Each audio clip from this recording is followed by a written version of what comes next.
ഇതേ കുറച്ച് വലിയ ടാങ്കാണ് കേട്ടോ. അതിൽ 3 അടി നീളവും 1.5 അടി വീതിയുണ്ട്. അപ്പം അത്യാവശ്യം വലിയ ടാങ്കാണ്. അതുകൊണ്ട് നമുക്ക് കുറേ ചിപ്സ് വേണം. ഒരു 10 കിലോളം ചിപ്സ് ഉണ്ട്.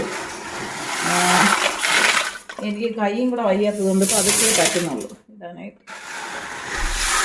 ഞാൻ ഇട്ട് വീർന്നിട്ട് കാണിക്കാം കേട്ടോ. ഫൈനൽ ലുക്ക് ടാങ്ക് നല്ല ഭംഗിയാണ്.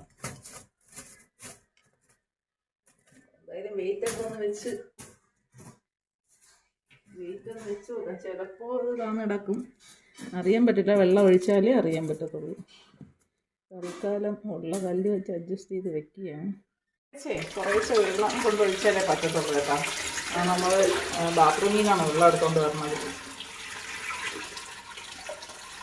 ഞാൻ പറഞ്ഞില്ലേ വെള്ളം വീഴുമ്പം ഈ ഡ്രിഫ്റ്റ് വുഡ് പൊങ്ങി വരുമെന്ന്. കുറേ നാളുകൊണ്ട് ഉണങ്ങിയിരിക്കുന്ന വുഡായതുകൊണ്ട് ഇനി ഇതിലോട്ട് വെള്ളം ഉള്ളിൽ കയറിയത്